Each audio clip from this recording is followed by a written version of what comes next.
Hello, everybody. Tracy Mrs. JDog Flanagan with you here today. I am the co-founder and senior vice president of JDog Brands, and I would like to welcome you to Tactical Treasures, a podcast sharing the stories of veterans and military family members that have been impacted by specific items in their lives. I will be interviewing voices in the veteran space to search for inconspicuous objects and moments that they turned into tactical treasures for their military career, business, or life. Today, I have the awesome honor of speaking with Marjorie K. Eastman. A little bit about Marjorie. Marjorie served as a United States Army intelligence officer and commander. Her 10 years of post 9/11 military in service included two combat deployments, one in support of Operation Iraqi Freedom and the other in support of Operation Enduring Freedom in Afghanistan. She started out enlisted and received the rare honor of being awarded a direct commission within her first 2 years of service. Her final duty was to command over 100 soldiers in Afghanistan to successfully fulfill their mission and safely return home. She was ranked the #1 military intelligence company commander in eastern Afghanistan for the deployment cycle of 2009 to 2010. Awarded the Bronze Star for meritorious service as a combat commander and received the Combat Action Badge. Marjorie is the award-winning author of the 2017 National Independent Publisher Book Award for The Frontline Generation, How We Served Post 9/11.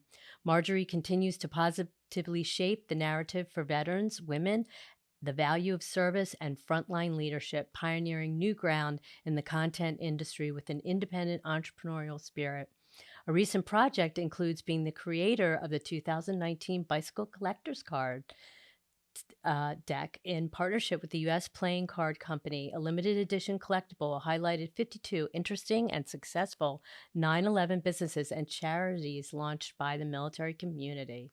Wow. What an amazing resume, Marjorie. I am so excited to have you. Welcome to the podcast. No, Tracy, thank you so much. I am so excited to be part of this. I am just so grateful. And I've been a fan of yours and Jerry and all the work that you do for many years. So this is a real privilege. Thank you. Oh, thank you. So tell us a little bit about your amazing military career. I know it's really, when people ask me about, why did you serve in the military, especially this time of year, it's fall and we just had 9/11. Mhm. And, it's easy for people to understand when I say I served and I joined the military because of 9/11. Mhm. I was in my early 20s. I just finished college. And, at that point, I was, where a lot of people are, you think in your early 20s, you're asking those questions. Who do I want to be? How am I going to make a difference? How does my life count? And the secret is we ask ourselves those questions throughout our life. Of but course. but in my early 20s, when 9/11 happened, that was very crystal clear to me that I was going to serve my country, and no one does that to our country.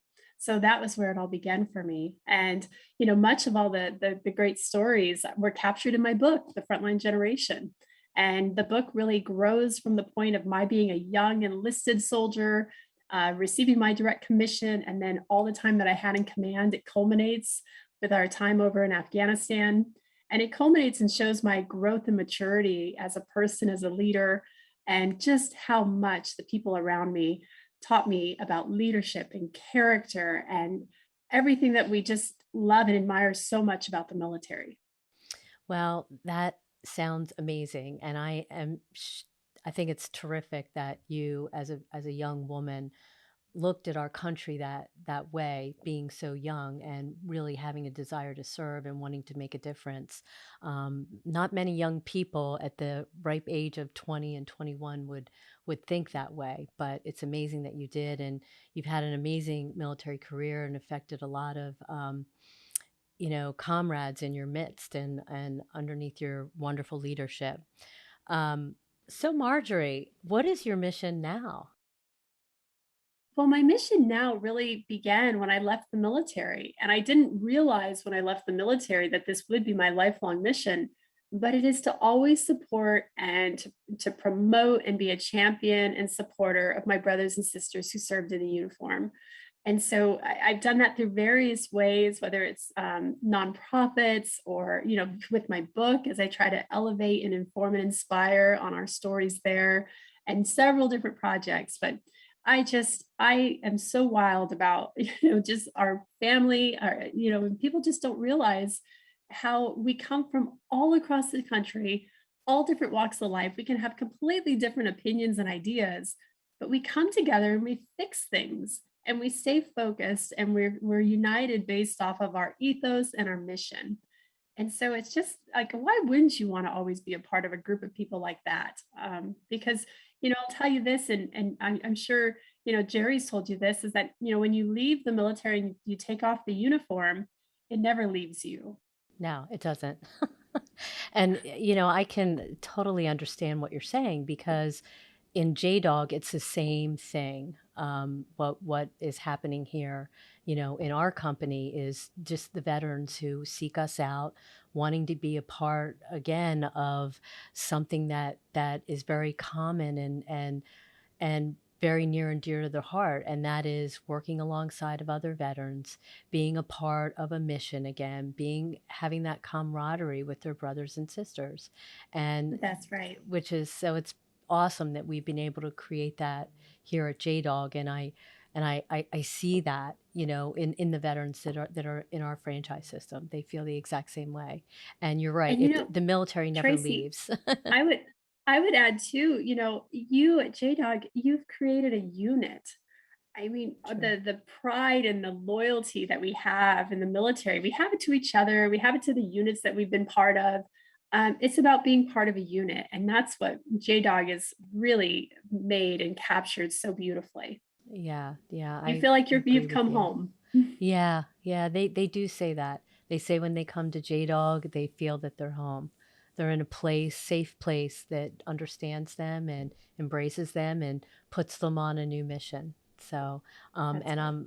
I'm glad to. I actually have a copy of your book, and I'm excited to read it. I'm in a book right now, and I'm almost done, and I can't wait to start your book. So I'm very excited to hear everything that you have to say. You're a very inspiring young lady, so I'm excited.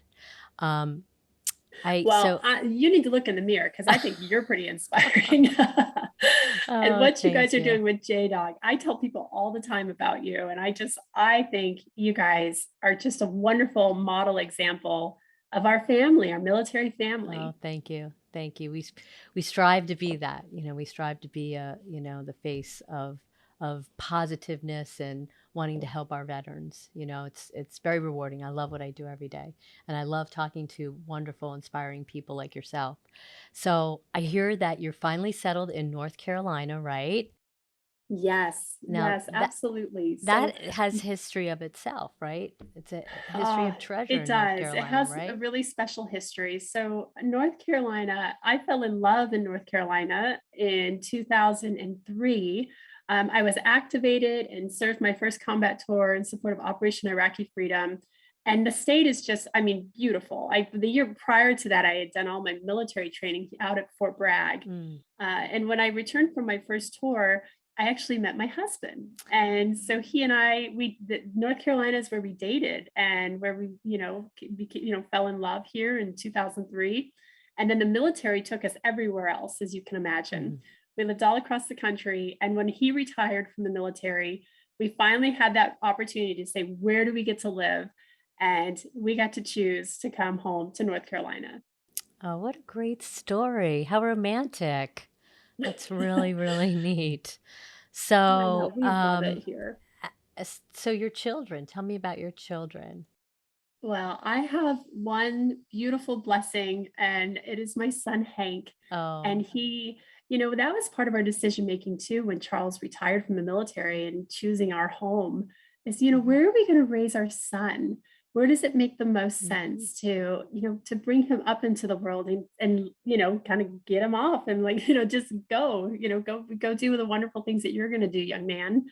And, for us, it was about North Carolina and coming here because of the school systems, the great hospitals, and the medical care that would be available as needed, which we've seen over the last, couple of years. and it's the outdoors. We have beautiful sidewalks and it's our little boy. We are every weekend, we are riding our bikes, we're taking a hike. He's just active and joyful, and he is just a piece of heaven. We couldn't be happier. That's neat, really neat.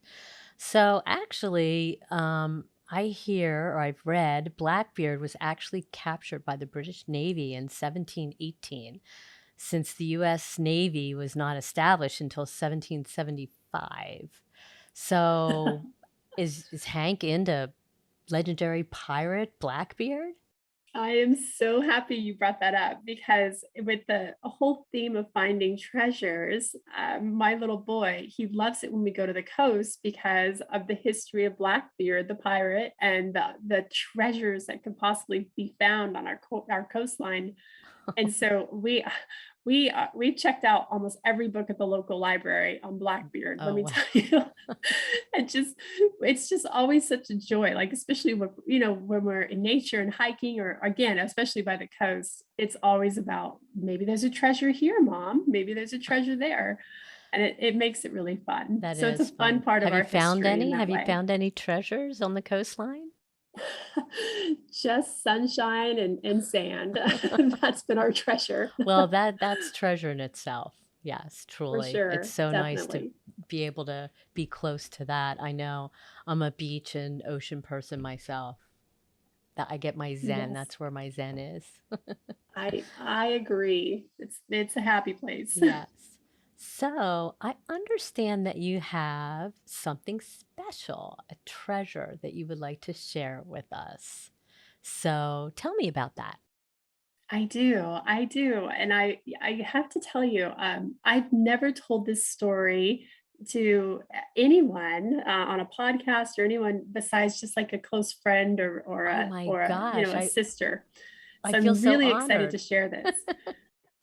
My mother-in-law, right before I deployed to Afghanistan, she loves going to antique stores and just secondhand stores where you find treasures, right? Mhm. And she found a necklace with a pendant, and on one side was an angel, and on the other side it said, "Watch over and guide me." Oh, And she wow. saw this beautiful little pendant and necklace and thought, "I need to give that to Marjorie because she's going to Afghanistan in a couple weeks." And it was part of her prayer for me. And she prayed for me the whole time I was there. And Wow. when I received it in the mail right before, it literally was just a couple weeks before I ended up deploying overseas, I instantly fell in love with it.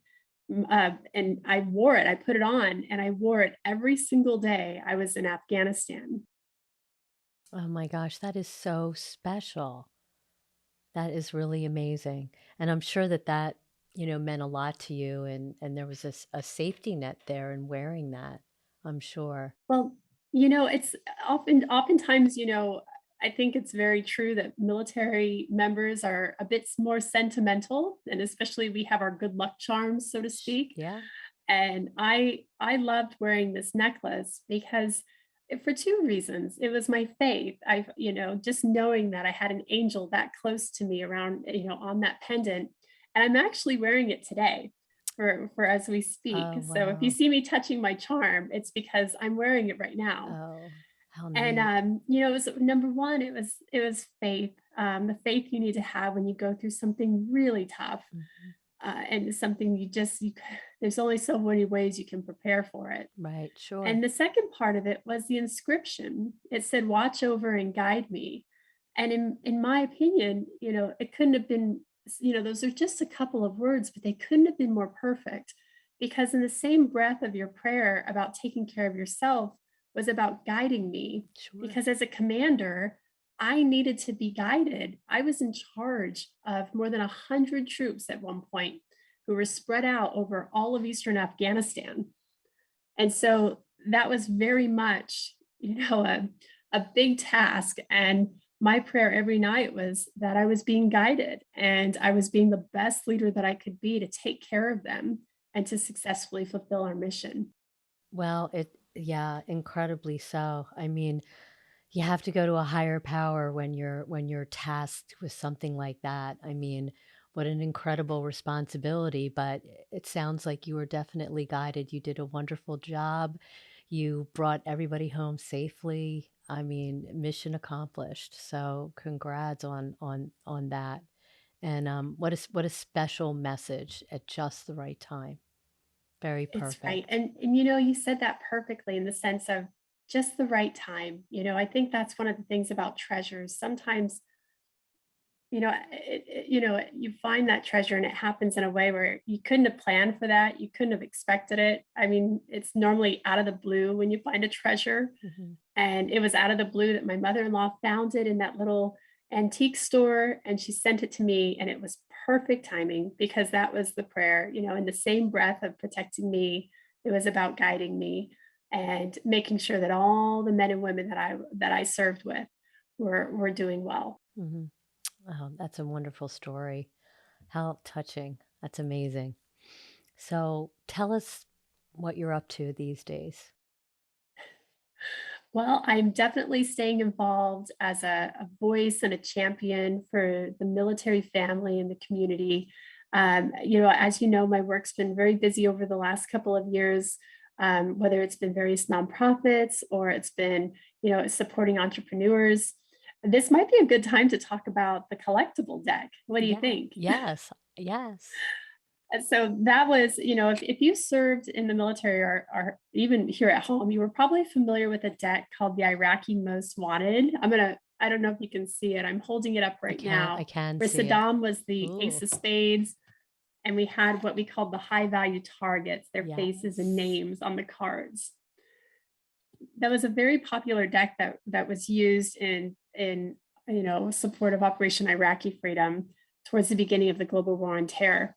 And the emphasis of that deck was obviously as a highlight to the bad guys, finding them. It was a quick tool that service members could just use, and they would, learn in their downtime when they were playing cards, the different things they had to know when they were on mission.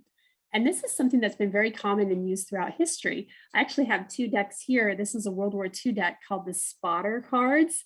Oh, And this wow. actually gave the silhouette of aircraft. So again, it was during their downtime they could learn about different aircraft shapes and call those in.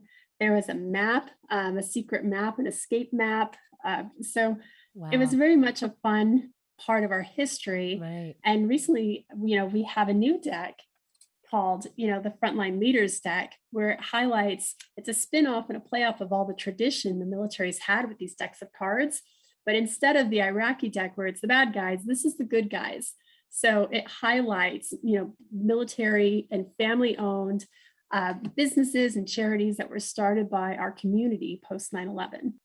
Yeah, I have to say it was such an amazing honor to be, the queen of spades in that deck. We're absolutely thrilled, and what is even more special, Marjorie, is the fact that you gave us the Iraqi from your deck, who the queen of spades was, the bad guy, and, Oh, so we have that all framed along with, the little note that you wrote us, and it hangs in our office, and I have to share this with you since we're talking about the deck. Um, when our potential, candidates come in to what we call our discovery day, where, we talk to them about the JDog business model. It's part of our vetting process, and it's also a part of their due diligence as they look to become a JDog. I give them an office tour, and one of the things I highlight is that picture frame and the talking about the Iraqi war deck, bicycle cards, and now the Frontline Leaders cards, and it is so amazing that, a lot of our guys, that are coming through have been over in Iraq and Afghanistan, and a lot of them had said, "Oh, I had that deck. I don't know where it is anymore, but I remember that deck." And that's so right. it's a fun little story to kind of share with them and then take them and we actually have another picture that actually shows the entire deck and everybody who is on it. Um, and I explain about, the Nashville trip and the unveiling and how we signed all of our cards. And I know it was going in a museum in Washington. Where did it ever make it? That's right. So right now that sheet that you described that has all the cards and everyone's signed. So there's actually going to be a museum that opens up probably in Cleveland. I'd have to check on their timeline, Okay. but it's the history of all bicycle playing cards Oh, right wow. outside of the Okay. headquarters there, and it's going to be prominently displayed there. Oh, that's awesome. How exciting. So, I'm going to bring up something. I understand that you have a new board seat. Is that correct? Yes, I do. Yes, I Are do. you able to share what that is? I believe so. Otherwise, sorry, Tim, I'm gonna share now. But I am and this is something fun because this is where I get to work, more with you and Jerry, which makes me really excited. But yes, I'm gonna be on the board for the Grunt Style Foundation. Oh, that's great. Yeah, congratulations. I'm so excited for you. And Oh, I can't think of a better board member, of course, besides my oh. husband. Yeah. To be Oh, on the Grunt I Style love that. board. Yeah, we've gotten to know them really, really well, and they're really good people, and what I love about them is they're not just a t-shirt apparel company. They're all about That's their right. brand, their patriot brand, and how they, um, really want to be in that veteran space with their t-shirts. It's really they're doing amazing work. They really are. And the foundation has such an important mission, the way that they are continuing to live their ethos, to Yes. live our values as a community by taking care of each other. Recently, it was really tough in Afghanistan when the disastrous fall of Afghanistan, and we saw so many people left behind. Mm. And that Oh, was I one of the know. most difficult aspects, I think, for a lot of veterans, whether it's post 9/11 generation or even Vietnam veterans, is because that's not our values. We do not leave people behind. I know. I know. And again, Grunt Style Foundation, they're all about living their values. They're Right. not leaving anyone behind. Yeah. They're continuing to take care of our community. Yeah. Our foundation, JDog Foundation, is also getting more involved in that space as well. We're partnered with Stop Soldier Suicide, and I had a lovely conversation with your husband, and That's we really I think I just also recently spoke with him again and told him that we're really turning our foundation to really be in that space, and we really want to support what Stop Soldier Suicide is doing. And we're also partnered with Irreverent Warriors, and that's all we've heard is this terrible Afghanistan situation has really harmed our veteran community. They're really struggling. They're really struggling, and it's such a shame. So, um, it's great that there's places and avenues where they can go. So, absolutely. There yeah, are. And the two that you described and you mentioned, please, I mean, tell your friends about it so they know about the resources. yes, yes, And, again, it's just as veterans, we need to live our values. We need to keep checking in on each other. of course, And, yeah, we're going to pull through this. This is a phase where it still hurts. It's still very raw and right, it's still active yeah, what's unfolding in Afghanistan. right, And right, if I could just emphasize that if there's one thing that can be remembered the most, I want to say, to every veteran that's listening to this podcast right now, what you did mattered. You yes, absolutely made a difference. And nothing that happened in the last 20 days in Afghanistan can ever take that away. You kept our country safe you did, for 20 years, yeah. and that matters. Yes, that's exactly my sentiment. Totally, is that thank you to every veteran. You kept us safe for 20 years, and that matters. That makes a difference. You That kept us makes all the safe difference. here at home. Absolutely. Yeah. Well, Marjorie, I think we're kind of wrapped up for our time today, but where can people find you? Do you have a website or? Yeah. Yes, please. It's the frontlinegeneration.com, or you can find me through my author name website, marjoriekeastman.com. That also is out there and available. And yes, please reach out, because especially if you're a veteran and you have any questions about resources or organizations, I'd love to point you in the right direction of what I know that's out there. Right. Great. Thank you so much. It has been an absolute pleasure speaking with you, Marjorie. Thank you so much for taking the time out of your busy schedule to be on our Tactical Treasure podcast. For all viewers watching, please don't forget to check out Operation Hidden Treasures, airing weekly Sunday mornings at 8 a.m. Eastern Time on Discovery Channel, and Thursday evenings at 8:30 p.m. Eastern Time on the American Heroes Channel to see more stories of veterans turning junk to jewels. The new series follows enterprising U.S. military veterans and their families whose mission is to salvage and repurpose otherwise unused items and turn them into hidden treasures for people in need. Every episode will also include a JDog auction of an intriguing item discovered during a cleanout and made available to bid on by the public via the JDog website. Profits from every auction are donated to the JDog Foundation, which helps fund PTSD resources and supports veteran organizations combating veteran suicide. There are items currently listed for auction, so go and take a look on either jdog.com or operationhiddentreasures.com to see if one of those items can be your new treasure. Don't forget to follow Marjorie on all of her outlets, and we look forward to what is in store for all of your projects in the future. Marjorie, No, thank you, thank Tracy. you Thank so you to both much. you and Jerry. Take care. Bye. Bye We'll bye. talk soon.